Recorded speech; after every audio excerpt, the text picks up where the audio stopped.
Welcome to I'll Marry You, a podcast with me, Olivia Coleman, full of tips and tricks from the UK wedding scene, interviews with industry experts, and a whole lot of oversharing. Good day and welcome to this week's episode of the I'll Marry You podcast. I think I pulled a muscle in my inner thigh. Obviously not anything untoward at the gym.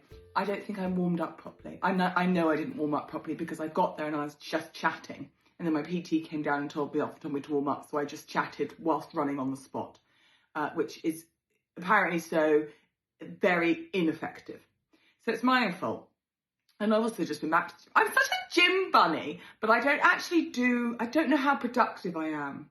That's by the by. I hope you're all well. I hope you've had a wonderful week. I hope you enjoyed the first episode of this new season of the podcast. I did. I listened back to it myself and I enjoyed it. And I just think if you listen to yourself and it makes you laugh, then it all is well, you know. You can't expect other people to find you funny if you don't find yourself funny.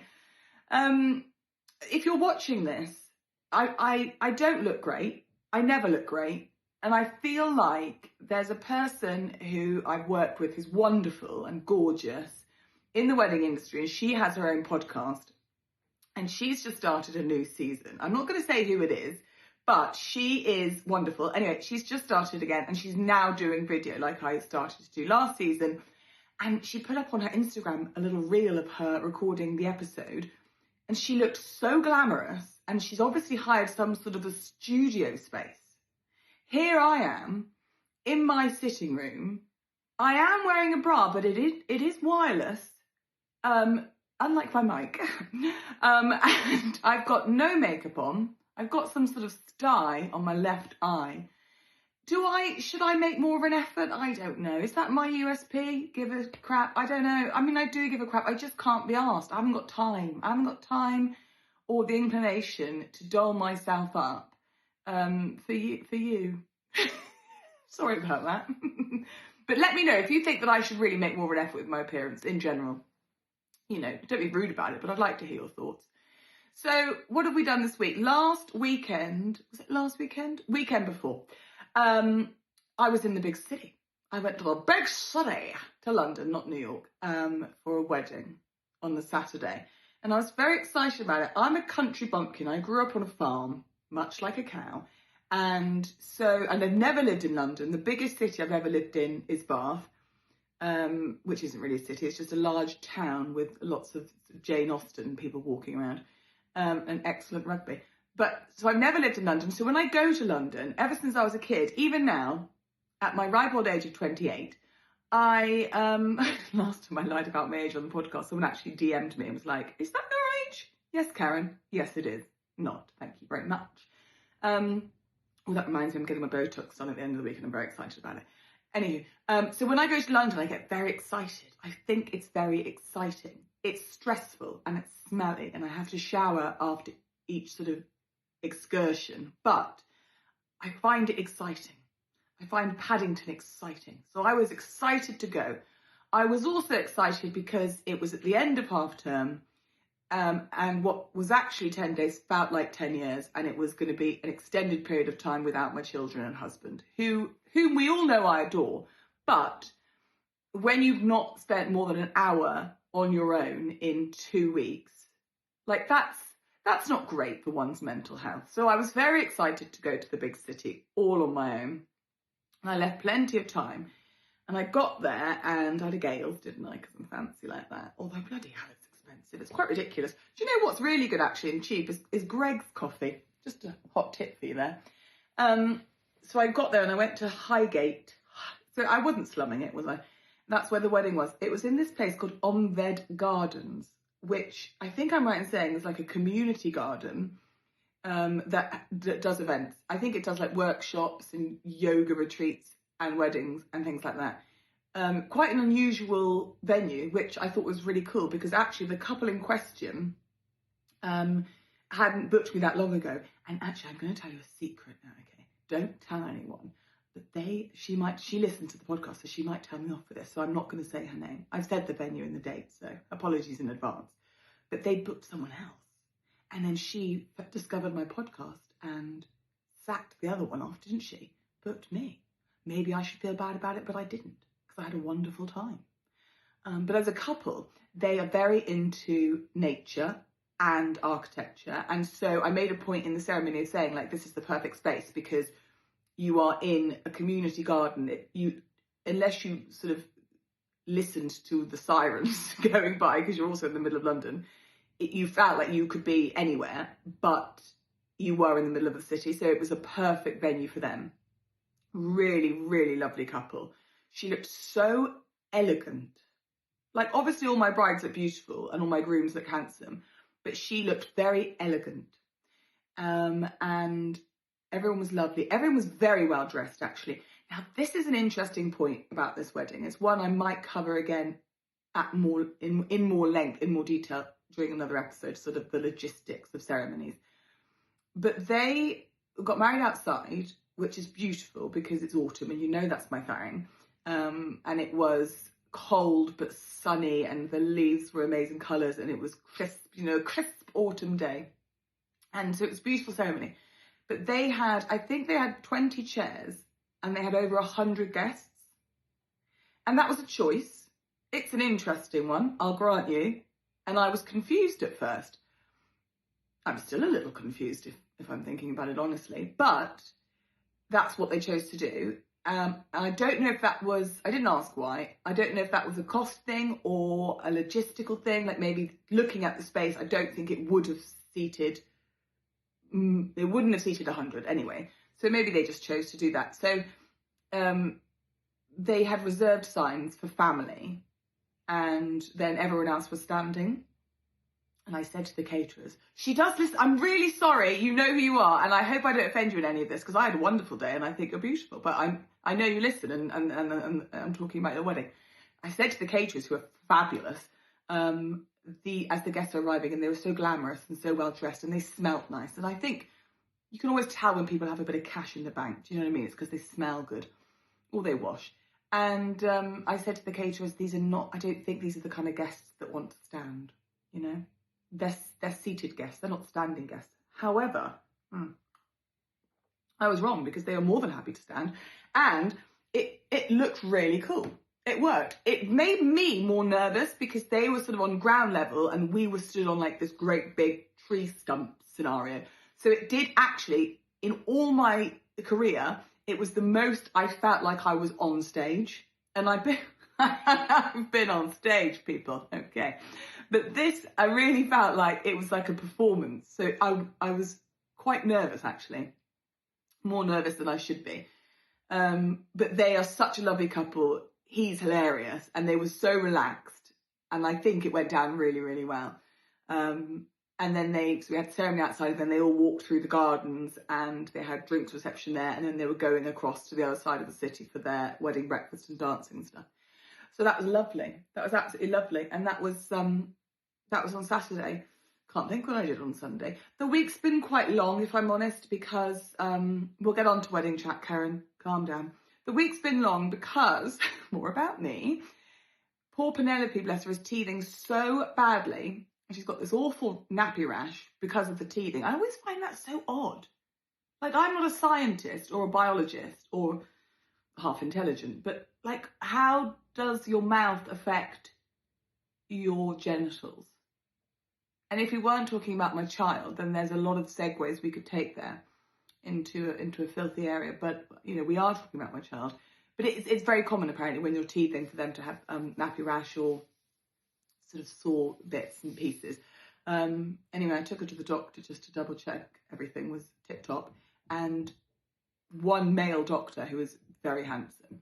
And then he called in a second opinion, and it was Dr. Tim. And I've seen Dr. Tim before. Dr. Tim makes even Lola, my 5-year-old, giddy.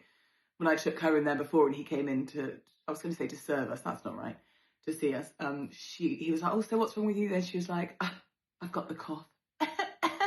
All right, though, chill out. He's after me anyway, he's more my age. So I had two gorgeous doctors there, two gorgeous male doctors there, and my 10-month-old. And they were like, so should we have a look? And because I felt nervous, and I'm obviously on the spectrum, I went, yeah, get your bits up for the boys. Why did I do that? That's so inappropriate. I mean, luckily they laughed, and Penelope's 10 months, so she won't remember. But why? That's such an odd, such an odd thing to do. So she's not been very well, bless her. So she's not been sleeping. So I've not been sleeping. Have I? I've not been sleeping. So I'm ever so tired. So it's been quite a long week. Of course, we had Halloween. I went trick-or-treating for the first time ever. Like I say, I grew up on a farm. If I went trick-or-treating when I was a kid, it would be like the cow in the field or Fred West round the corner. Do you know what I mean? I mean, I'm not joking. Literally, Fred West lived like round the corner. Well, next neighbouring town. There were probably bodies on the farm, but that's another episode. And so I never did it. I never went trick-or-treating, ever. And I think it's silly and American. What? But Lola was so desperate to go, bless her. Last year, she wanted to go, and it was so horrible and rainy, like torrential rain. I told her that it's actually illegal to go trick-or-treating until you're 5. So, first of all, you're welcome. Genius tip. Second of all, it's absolutely fine to lie to your children. And third of all, it made her even more excited this year. I was tempted to say the same thing again, but they'd extended the age limitation, but the rain stopped. She wanted to dress up as something that would require a lot of effort on my part, so I managed to convince her that she should be a cat. So she was a cat, and we went with some dear friends of ours. It was quite fun, wasn't it? It was quite fun. It was dry, and there were lots of people around, and she got a good haul. She got some good stuff. We went to the pub afterwards and had some cheesy chips and a glass of wine. Yeah, it was quite fun.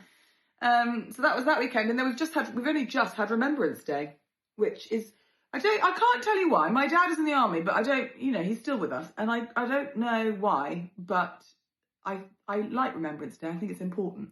And I said to Lola in the morning, I'm going to go to a cenotaph. So that was a long conversation. What's a cenotaph? Oh Christ. And I said I'm going to go, and I explained what it was and what it meant and everything. She went, no, mummy. If I want to think about soldiers who deaded in the war, I'll just stand and close my eyes. Like, I don't need a trumpet. So, life lessons from a 5-year-old there. So that's my week. We've all caught up. Wedding season's quiet, obviously, because we're in November. So you'd think I'd be more prepared with the podcast because I've got nothing but time. And yet here we are recording on the day. Sorry, Producer Drew. Okay, fine. Do you know what? We're 12 minutes, 27 seconds in. I'll start talking about weddings now. So, I want to talk to you about a wedding. Makes a change.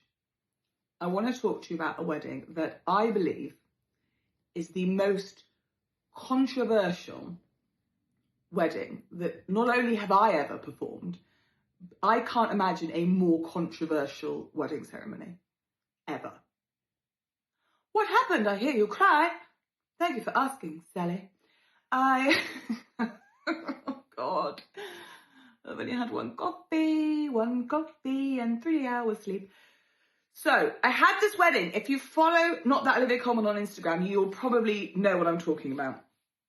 Let me take you back to the very beginning. It's a very good place to start.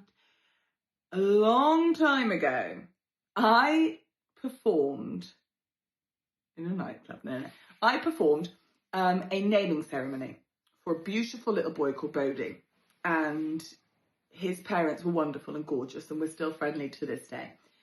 And at that naming ceremony, I actually got 2 bookings out of it. So the following year, I ended up marrying the mum, Fern, Bodie's mum. I ended up marrying her best friend in the whole wide world. And then the following year, which was this year, I ended up marrying her other best friend. So got a lot of work from this Bodie guy. And so it was really nice because we had this connection, and I had such a ball at the naming ceremony, and then I had a really good time at the wedding last year. When I had the first call with Georgie and Stuart, which is this year's wedding, which was only a few weeks ago, they're so lovely. He owns a catering company. He's owned pubs and stuff all his life. She's wonderful. Really nice, just really nice, normal, down-to-earth people. And when I had the first call with them, they asked me to do something in the ceremony. And when they asked me to do it, I was quite taken aback. I'm just going to say it. They refer to themselves affectionately as cunt. Okay, I've said it. Joy, please put, every episode has explicit content, but you need extra explicit content on this one. So they told me that's what they affectionately refer to each other as, okay? Now, I'm myself, much like the real Olivia Coleman, it's our favourite swear word, but there's a time and a place. And you know me, I tightrope the line of inappropriate to appropriate. Like, I really enjoy balancing on that piece of string. But that, to me, was like, what?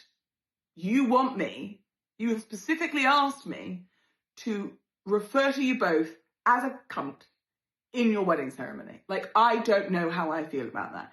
So when they said it to me, I mean, literally, we're talking like a year and a half, 2 years ago, I was taken aback and I said to them, okay, well, maybe, straight away I was like, oh my God, I can't do that. And I was like, well, maybe we I can work it in. So I can make it like an anagram, or I could spell it out, or I could say, see you next Tuesday in the context of the ceremony so that people know what I'm saying, but I'm not actually saying it. And they were like, yeah, but we do kind of want you to say it because that's what we call each other. And everyone knows that's what we call each other. And he is known for swearing like an absolute sailor on leave. What I did say straight away when they asked me on the discovery call was, are there any children there? Because I, hands down, would not do it with children there. I'm really good like that. Very Christian. And they said, no, there's one child there and he's theirs and he's a teenager and he hears it all the time. So I was like, okay. I didn't ask if there were any old people there, which in hindsight is a question I should have asked next. But I said, will I really offend anyone? And they were like, no, it's fine. Like, everyone knows us. They know that's what we call each other. They'll be expecting something a bit off the wall. I was like, okay, I'll think about it. So that was literally nearly 2 years before the wedding itself. And then we met up. We had a call. We went over it. I sent them their questionnaires. We started to write. I started to write. And they made the point again that they wanted me to say it. And I'd thought about it a lot over the time. And I thought, you know what? And this is my question to you, dear listener, is the whole point, right, of a celebrant ceremony is to have something that's completely bespoke and completely unique to the couple getting married. So, I mean, obviously a vicar will never stand there and say, welcome to the Church of St. Patrick. I'd like to welcome cunt number 1 and cunt number 2. If you could please turn to page 42 in your Bible. It's not going to happen. You're not going to find a Karen registrar, are you, saying that? So I don't think that's at all the reason why they chose a celebrant or the reason why they chose me, but that's what they wanted. And so I wrestled with the whole thing. I had a real existential crisis. And I was like, I don't know what to do. But then I did. I thought to myself, this is the whole point. And whether I agree with it or not, like, if there were children there, I wouldn't have done it. If there was 700 people and it was at Buckingham Palace, wouldn't have done it. But it's at a venue that I know, that I'm familiar with, so I know the staff. They assured me that their guests would not be offended. And if I can work it in a way that I deem to be shocking, because we all knew it would be shocking, but appropriate and appropriate for them, then I'll do it. So that's what I did. I did it. So it came down to the week before. I told quite a lot of people over the year and a half of their engagement about it, and everyone was like, oh my God, you can't do that. I was like, calm down, Karen and Keith. I can. Anyway, it got to the night before, and I was starting to get really nervous the week before the wedding about it. It was really playing on my mind. And I spoke to my friend who's a wedding photographer, and she was like, it's what they want. You've done it now. You've shown them the ceremony. So don't forget, I showed my couples the ceremony, so they'd seen it. So they knew what context I was saying it in. They knew how I was going to say it. We'd spoken about it again. And she was like it's done. Like, you've said you're going to do it, so you've got to do it. And you just got to do it, like, feet first.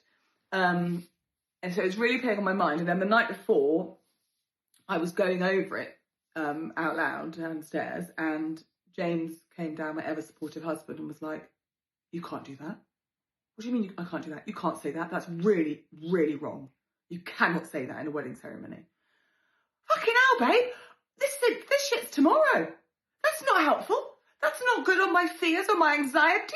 What are you trying to do? I was like, babe, they know I'm saying it. They've okayed it. They want me to say it. Why are you making me more nervous? You know, when you ask someone's opinion, you don't really want it. You just want them to support your opinion. Really, that's all marriage is. I'm telling you a story. I don't want your opinion. I want your support. I want your unbiased support. And by unbiased, I mean totally in my favour. So that really pissed me off. I was like, that's really unhelpful. It made me quite angry, actually. Because then it made me obviously so even more nervous. So then I messaged Fern. Georgie and Stuart don't know all this, I don't think. I messaged Fern, who is one of the groom's best friends, who was the mum of Bodhi, the naming ceremony I did. So I've known her for a few years, and I messaged her and I was like, Fern, I'm freaking out. And JC has not done me any favours. He's made me even more nervous. What am I going to do?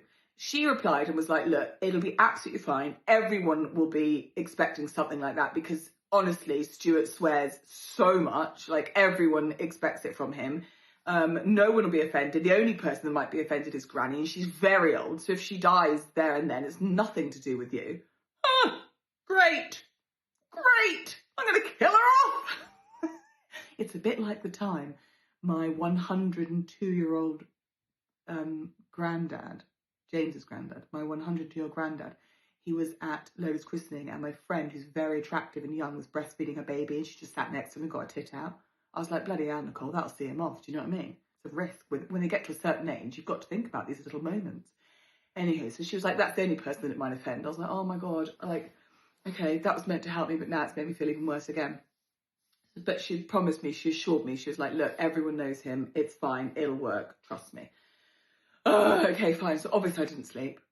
Get to the wedding, really nervous. I spoke to the event staff, they had no idea. I was like, okay, well, this is happening. So you have to film it. So I have the whole ceremony on film. I'm gonna see, Drew, you'll have to edit this out if it doesn't work, but I'm gonna send the video to producer Drew, and I'm gonna try and get him to play out the bit where I say it. So should we cut to it? Should we just cut to it? Okay, let's cut to it. Everyone, and welcome to this gorgeous place to celebrate the marriage of Georgie and Stuart. My name is Olivia, and it is my honour to officiate today's ceremony.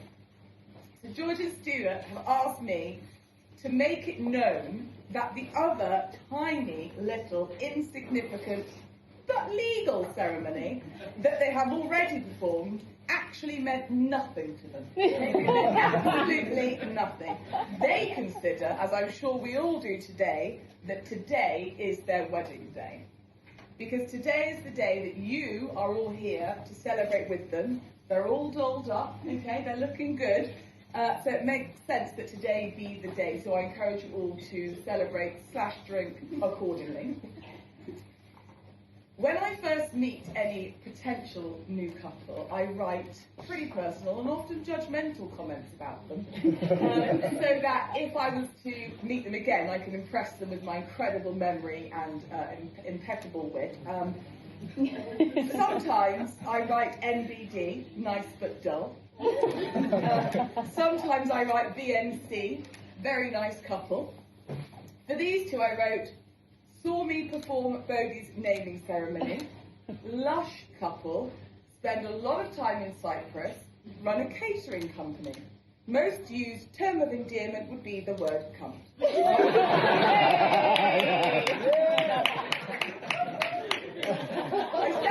said it, it's out there.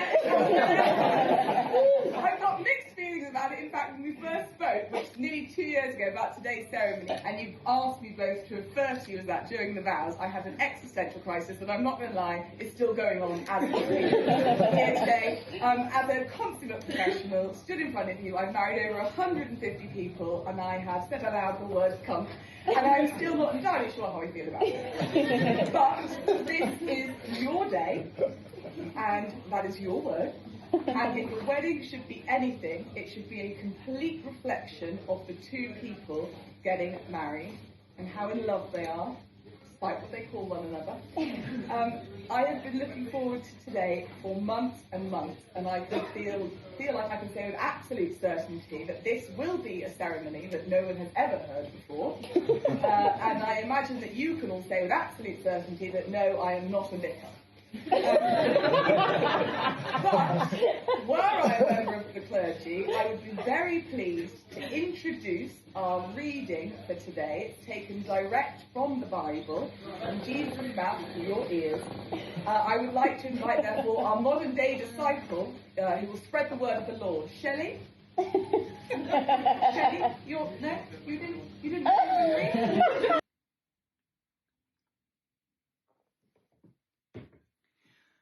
So, when I actually said it, I was thinking, do you know what? Okay, right, disclaimer, I'm going to get really sweary now. I know I've said it, but I've said it in like a cutesy way, but now I'm going to get aggressive. So, when I was thinking about how I say it, do I go like, hunt, or do I go cunt? You know, God, I'm sorry, I shouted that, I'm so sorry. Or do I go cunt? You know, like, there's so many ways to say it, none of which are appropriate. So that's how I said it. So I said it, it came out, and I looked out into the crowd, and I would say the front third of guests laughed, and everyone was like, oh, did she just say that? But they were like, they thought that was funny. They instantly, even if it was awkward laughter, they still laughed. And then the 2/3 at the back of the room, no, not a fan. Did not appreciate but a second of it. They were not impressed. And as soon as I said it and it landed, and it did not land well for the majority of the guests, I thought to myself, right, Liv, don't look out now. You've pissed them off. It's right at the start of the ceremony. You've pissed them off. They're not going to appreciate the rest of the ceremony. At one point, I called him a knobber, you know, not sort of from me, but I said, you know, she loves you even when you're being an absolute knobber. At the end of the ceremony, I said they didn't want me to say bride and groom, they wanted me to say something funny and rude. So I said the bride and groom, the ball and chain, the knob and jockey. She's also a horse rider, so that made sense. So I thought, don't look at them, because you know you pissed them off, you know they're not going to get it, and it will just throw you completely for the whole rest of the ceremony. So I didn't, and it was fine. And it was fine. And it went fine. It was fine. I was shaking afterwards. It wasn't going to land well for everyone. I know that. But having met the guy who was emceeing, that assured me that whilst he is wonderful, I was therefore not the rudest person at the wedding ceremony, or the most inappropriate. The whole thing, I'm not going to lie, was quite bizarre. It was quite off-piste for me. And I don't think I'm offending George and Stuart by saying that. It was brilliant. But it was not like my usual wedding ceremony. But then that's one of the things that I love about this job, right? Is that you do all different types of ceremonies in all different types of places for all different types of people. And the most important thing is that they loved it. And it was their day. And it's what they wanted. But there is an argument for that, isn't there? How much do you push the boundaries, and how much do you allow yourself to bend your professionalism for the sake of your client? I don't know. I find it interesting. I'm glad I did it, and I'm glad they loved it. I don't think I would do it again. But then I say that, I'm thinking out loud, would I not? I don't know. There's limits to what I'll say. Not many.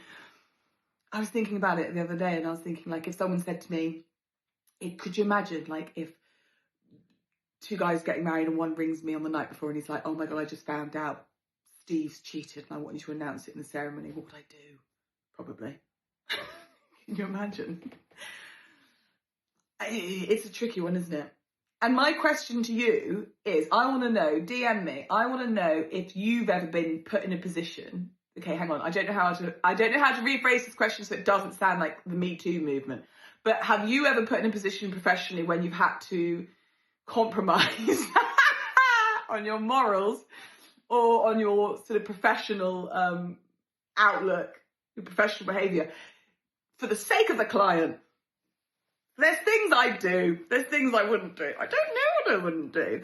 No, but I'm glad I did it.